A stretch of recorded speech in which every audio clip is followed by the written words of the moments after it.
surprised to find that when I meet people on a plane or a train or standing on a bus stop or in a lunch counter or just in some other type of a situation where I meet someone in my home or I meet someone in their home or an office and another human being, and we're talking about different things, and some way I navigate myself to ask that person the question, what do you think about life? And the person says, well, what do you mean by that? I said, life. Well, what do you think about it? What do you think the meaning is? What do you think the purpose is? And you'll be surprised that intellectual people, educated people, religious people, opinionated people, arrogant people, rich people, white people, black people, Americans, British, Australians, Spanish, Germans, French, heads of state, diplomats, athletes, celebrities, people whom you would think should have some kind of grip or have come to some kind of determination about this very simple question. I asked them, well, what do you think is the purpose of life? And suddenly there's a silence. There's a hesitation. The person is not forthright.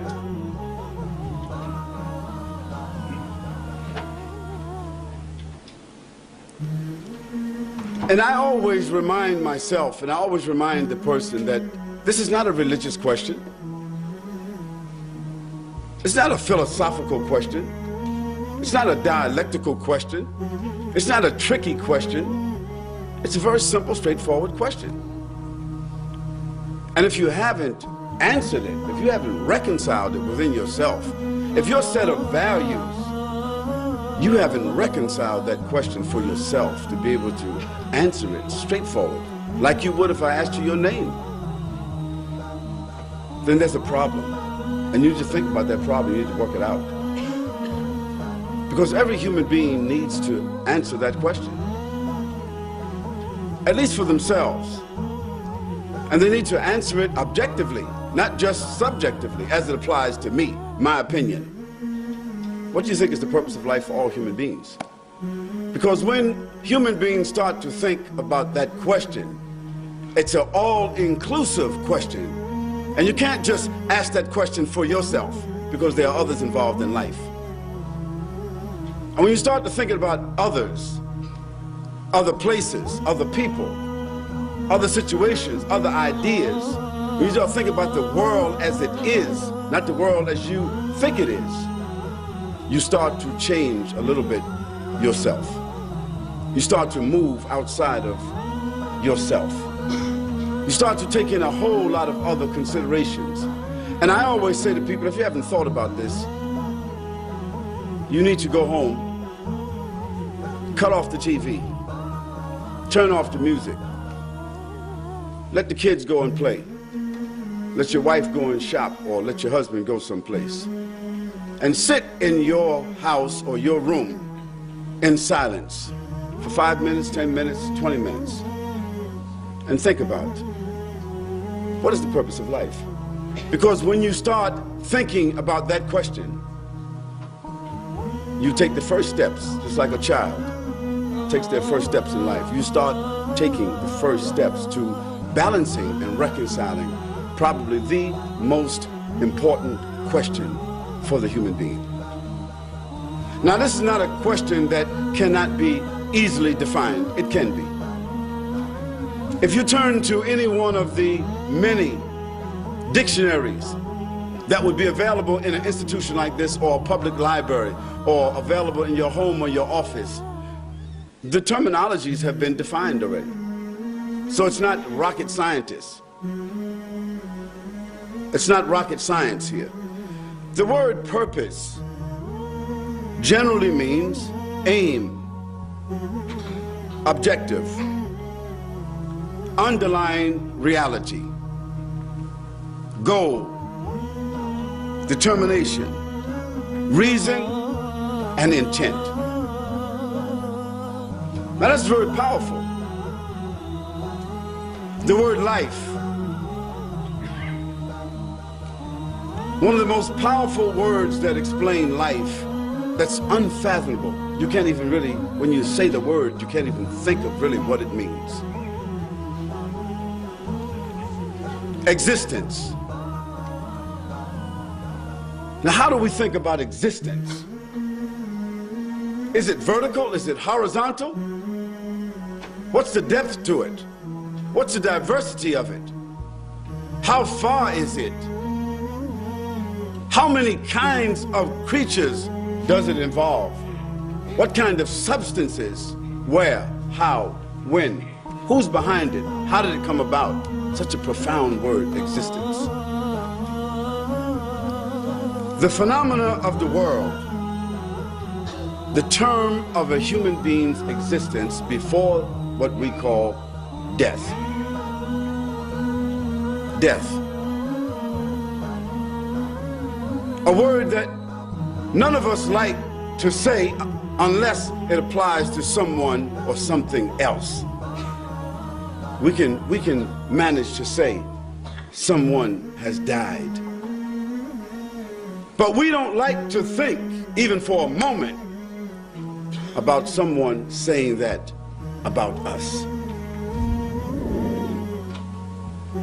Because that inevitable event, death, that is what you and I are on a downhill incline facing every single day. And babies die. Young people die. Old people die. Pretty women die. Handsome men, rich people. Everyone faces death and will die. No matter what your philosophy is, what your preoccupation is, what your orientation is, who you think you are, where you think you're headed, what's your background, what's your family, what's your class, title, and structure, it doesn't matter. We're all headed towards death. And life is a gift that's been given to you and me, and we have to work out the variables between here and there. So when we speak about the purpose of life, for individuals, it's really a simple issue, but we need to take a look at it. Now, for individuals and for governments, the purpose of life is a little bit different. It takes upon a different set of dynamics. And I want to discuss with you from a social-political point of view, because my background is sociology. And so it means I study behavior. I study the behavior of governments, civilizations, societies. I study the behavior of individuals. That study of behavior helps me to understand when something is here and you study the evolution of it, where it has come from, you get an understanding of where it is headed. And you start to see things to be almost the same. And when we talk about life, the life of a person, whether their life expectancy or their life anticipation, their life involvement, for all human beings, it's basically the same. Now, you might eat a little more fancy food than somebody that's living in Rwanda. You may live in a little more fancy house than someone that's living in Somalia or Afghanistan.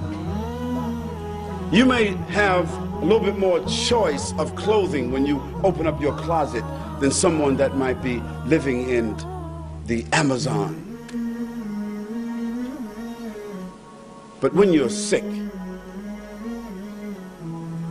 sickness is the same, and your response to sickness is the same as those people that we just talked about. And when you have trauma in your life, tragedy in your life, you respond to it the same as those people. As a matter of fact, when people have been undergoing trauma on a daily basis, they deal with it better than what you and I will deal with it when it comes to us.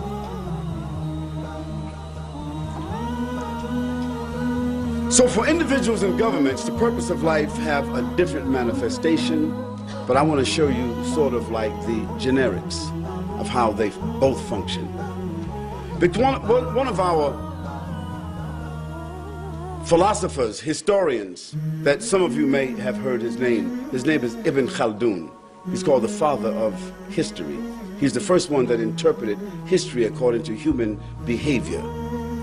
He said that the cycle of life for individuals, the cycle of life for governments and civilizations are the same as the cycle of life for human beings.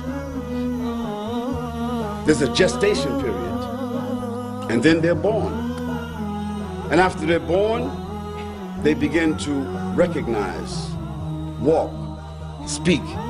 They start to adopt and realize their own personality. We're talking about individuals, we're talking about governments, societies. There's a stage of immaturity, and then there's a stage of adolescence, and then there's a stage of maturity. Then there's a stage in which most of their strengths, their faculties start coming into focus, and they reach an apex in their life. According to most philosophers, sociologists, psychologists, they say that this age is around 40, 45. For governments and societies, it's just about double that. Then they start to realizing and understanding the values and the dynamics of life a little bit more than they did when they were 30 and 20, because now they have reached the top of the hill and they start looking down. And as they start to decline into 50s and 60s, life starts to become more precious to them. And governments like Australia, like the United States of America, like the UK, and like some who are finished now, they start to realize also that they are not as powerful as they claim to have been. They start to see that they are unable to hold on to everything that they have taken. They start to see that the world does not revolve around them. They start to realize that they cannot exist without the collaboration and the cooperation of other individuals, of other governments, of other people. They start to realize this.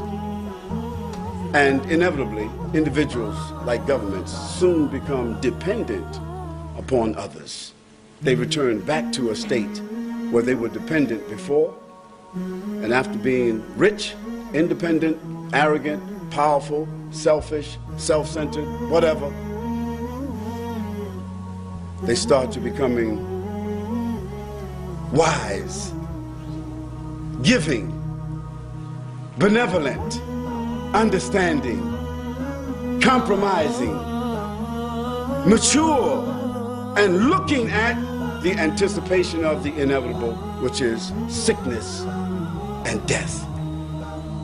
And one day, some of us in this room will remember that this has been said, that a great country like Australia, great country like America, where I'm from, great country like Great Britain, France, Germany, all these great countries, there's going to be a time, maybe not in our lifetime, when someone will speak about them with a historical, rhetorical mention, because they'll be over. And there'll be some other names here, like there are some other names here now. And we speak about others who were here, who thought they were powerful and would be here forever, rhetorical and historical. So we want to talk about the purpose of life as it applies to individuals and governments, because that allows us to understand the topic. I ask you to bear with me, because this is one of my favorite discussions.